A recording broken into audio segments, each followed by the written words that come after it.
Alhamdulillah, saya selalu membangun mindset untuk berpikiran dalam keadaan sehat, sehat hati, jiwa dan pikiran.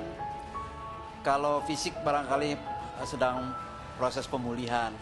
Ini infusan. Jadi proses kemoterapi ternyata saya diinfus selama 46 jam.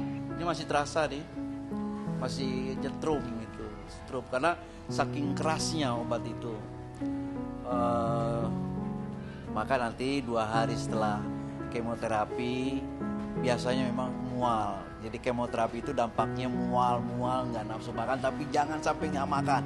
Walaupun mual harus makan, tetapi tetap berpegang pada jangan mengkonsumsi makanan 3P, penyedap, pewarna, dan pemanis. Sesuatu yang instan itu, menu instan saya suka sekali. Dan itu memicu rupanya dalam kurun waktu 1 tahun itu memicu menyuburnya kanker ganas itu. Jadi dia tumbuh di bagian usus halus dan usus besar. Ini sudah diangkat dan mudah-mudahan setelah 6 bulan kemoterapi bisa disambung lagi secara normal. Ya awalnya kaget dan shock ya, kok secepat itu, sementara tidak ada keluhan dari awal. Kalau mungkin kalau ada tahapannya, kanker itu kan katanya ada 1-2 kali. Ya sedih pasti ada, tapi kita kadang nggak diperlihatkan ke orangnya gitu kan. Orangnya sangat semangat, tapi kalau kita sedih terus kita ngelihat kita sedih ya kayak gimana gitu. Makanya yang pasti sedih ada, cuman saya nggak pernah memperlihatkan kesedihan itu di depan gitu.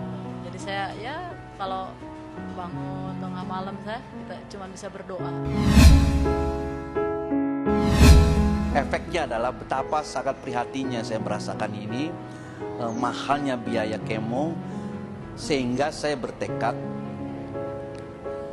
lukisan yang saya miliki, kaligrafi dan lukisan yang lain-lain, saya akan lelang dan saya akan sumbangkan hasil lelangnya itu kepada para pejuang yang sedang menghadapi kanker ganas.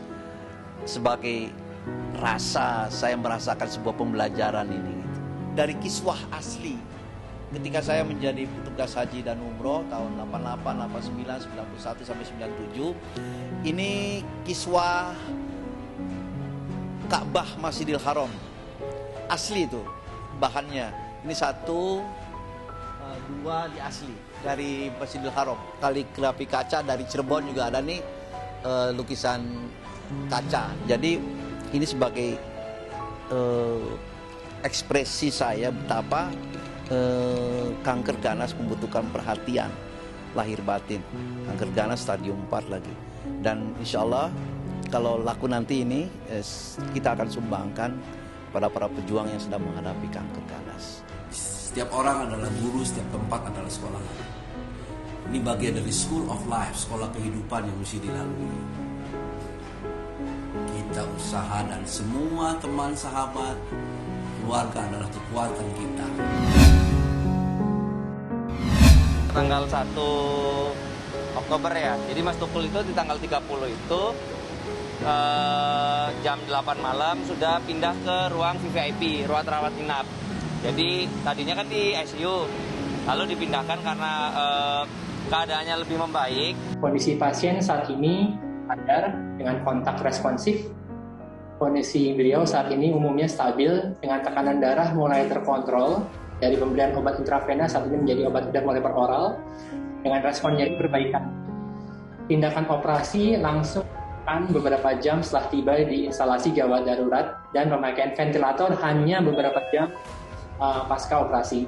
Saran dari dokter, walaupun sudah pindah di ruang VVIP, hanya saja belum boleh dijenguk karena beliau tetap harus istirahat sebagai penunjang, pendukung untuk pemulihan beliau. Berkomunikasi sudah, kayak misalkan dokter atau perawat datang, Mas gimana? Pasti dia gini, aman gitu. Tapi untuk berbicara memang dibutuhkan waktu untuk pemulihannya, tapi dia bisa bergumam.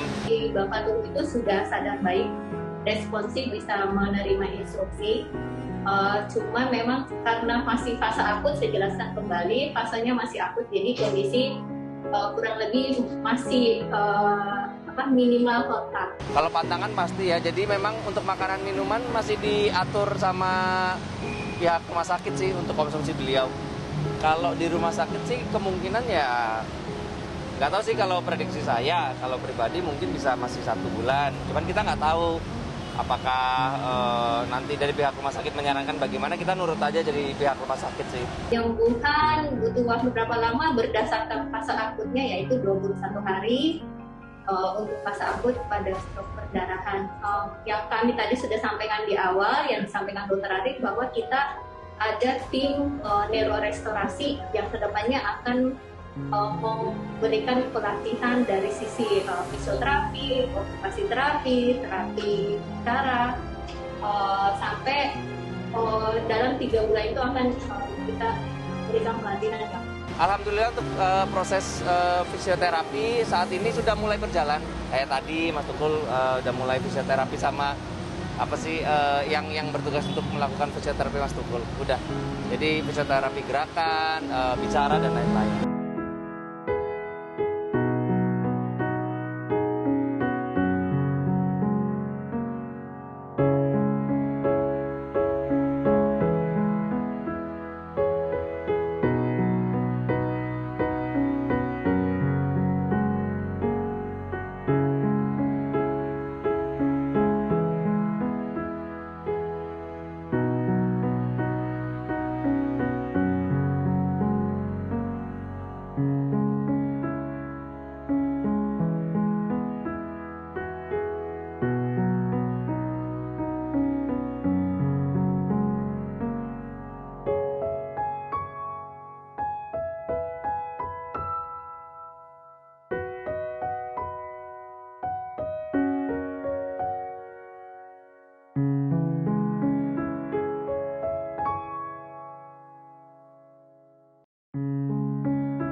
Jadi jangan lupa untuk subscribe Cumi Cumi.